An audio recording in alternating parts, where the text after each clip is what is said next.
Ow, f***ing damn it.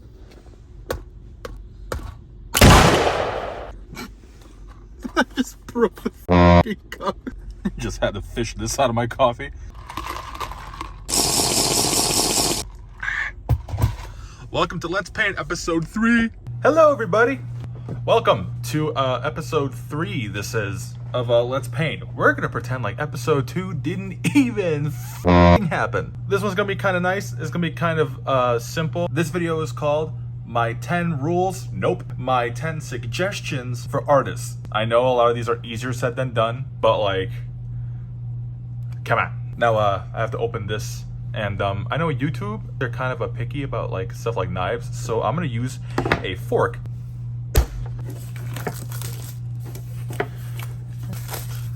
I thought I poked a hole in this. I have this little sketchbook that I like to carry around, and I draw different ideas for like different paintings and stuff. Let's see, don't mind that. Here we go. This is the basic idea of, is that gonna be in frame? It's in frame enough. All right, so I'm just gonna get this started with number 1. And damn it, drop my marker. I'm gonna get started with number 1. My number 1 suggestion is get a support system. Whether that support system is freaking friends, family, whatever. You can even come up and be like, well, dude, I don't have friends. I don't have family. Do you think I'm dog? Forget them then. Go online, join a forum about art or whatever, and find your people there. Or if you can't even do that, you can be your own support system. I am my own support system all the time. No, get a support system. Believe me, you need people in life who will kind of push you a little bit forward. And hey, if you don't have those people, you gotta learn how to push yourself forward. I have to learn how to stop stuttering. For example, my friends are always my go-tos whenever I need support on art. And I ask them how my art looks all the time. All right, so boys, let me ask them, so is my art good or not? No. Nah. Number 2 is a pretty important one in my opinion. Have confidence, but don't be an arrogant And simply put is, to be an artist, you need to have some kind of confidence. Some people even say you need to have a mild amount of arrogance. Wanna know why? Because being an artist is one of the most arrogant things a person can do, and I'll tell you exactly why. You are making a product. Your painting is your product. Your sculpture is your product. And you think that product is so good that it's worthy to be displayed in front of people and you want them to buy it.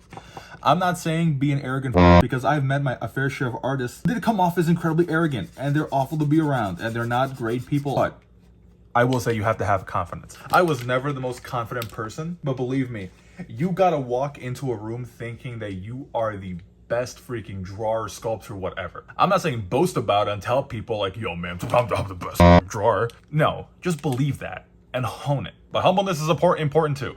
Number 3, and this one, oh my God, I cannot stress. Do not take art advice from non-artists. Taking art advice from non-artists is ridiculous. Like me, right? I'm a heavy guy. I'll be honest, I'm a heavy boy. But I would never take weight loss advice from someone who's never lost weight before. If you are looking for art advice, talk to another artist. And number 4 is this. Cheap out on practice supplies, but do not cheap out on proper finished work art supplies. Now, if you're buying supplies simply just to practice, dude, you can do whatever. Go to Dollar Tree. You're just practicing. Odds are no one's gonna see them, so who cares? But on the opposite spectrum, when it comes to my finished artworks, I use these. In my personal opinion, paint markers are so much better than brushes because there's no mess. You don't have to clean after you use them. You don't have to prepare a cup of water and accidentally drink the paint water. And then you end up having stomach pains and then you just hate life for a week. Yes, that happened and it sucked. All right, number 5. Let's get this rolling. We are halfway through the list. Look at that. Number 5 is one of my favorites, and that is simply don't let people tell you what to do with your art. There are exceptions. But yeah, simply put, don't let other people tell you what you can or can't do with your art. Well, I can do or put in my paintings whatever I damn well please. And that goes for your drawings, Your paintings, your sculptures, your music, whatever kind of art form you make or study in, no one can ever tell you what you can and cannot put in it. The only time that exception comes in where they can is if it's client work and they're asking you to make something really, really specific. Number six. Make sure that you yourself would want to look at or you yourself would want to buy in an art gallery. Do not make art or a certain kind of art just because it's trendy or just because you think you can make a quick buck. Want to know why? Because you're going to be f***ing miserable, bud. And guess what? If you're a fan of what you're making, I guarantee you there's another fan out there of your art. I go by something I call the 99% rule. And it's like this. The human population on this world is estimated to about almost 8 billion. So let's just round up. Let's just say it's 8 billion people in the world. If 99% of the population thought that your artwork is dog shit, just by statistics alone, there are still 80 million people out there who think that your art is the bomb. Diggity. This is gonna take a minute to fill in, so cue that time lapse and music, please.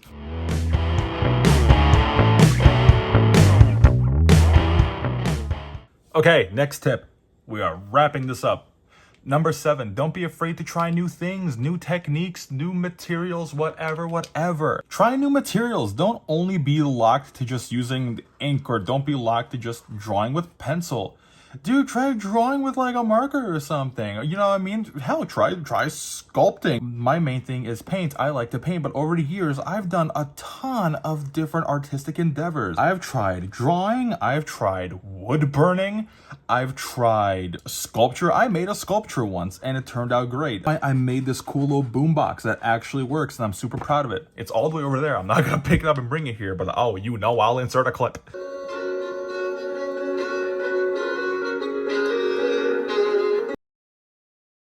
Wasn't that just an amazing clip? Number 8. This isn't my own piece of advice, but it's advice I've gotten from another fellow artist I look up to a bunch.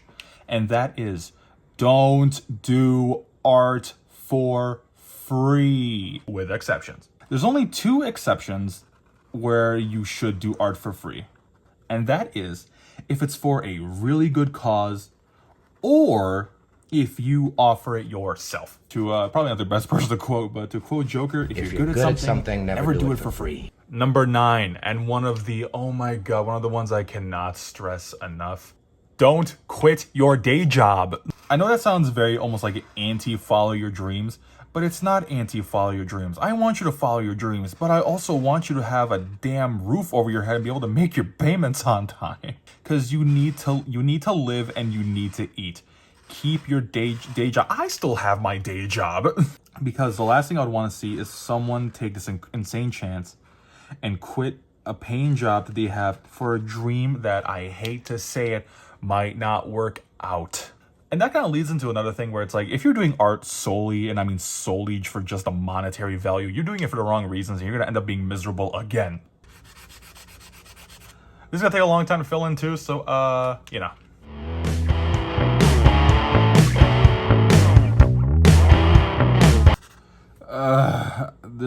I love the pain, but this is the one part that I don't like because it is tedious.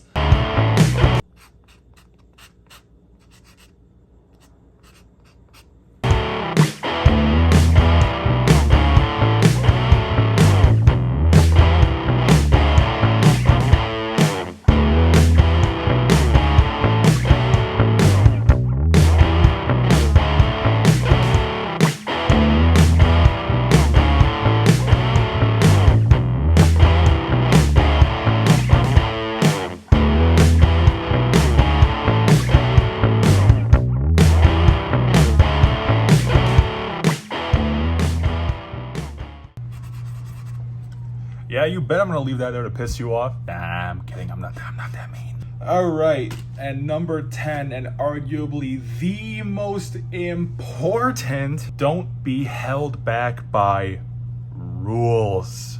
Again, this one has an exception too. In my humblest opinion,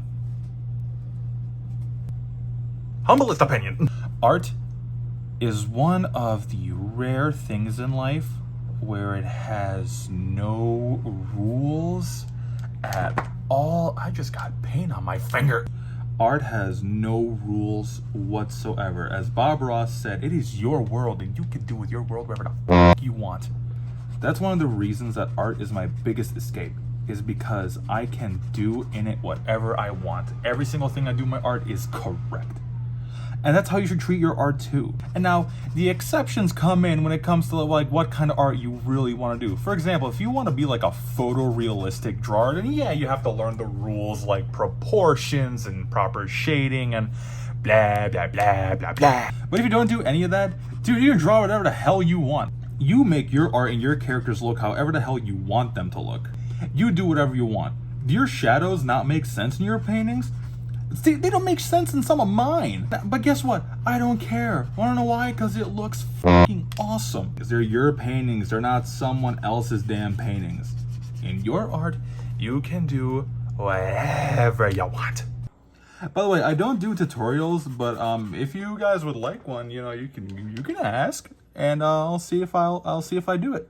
By the way, I was originally gonna call this video 11 rules, but rules are dumb, and rules don't exist in art, so they're suggestions. Because you don't have to fucking listen to me. You don't have to listen to a word I said. I'm just sharing these with you because they helped me. Give him an eyeball. But yeah, those are my 10 suggestions for artists. I don't care if you're new, up and coming, well-established, who cares? This video is for everybody, and I really hope you enjoyed it. And I've officially run out of things to talk about, so let's get that one final time lapse going.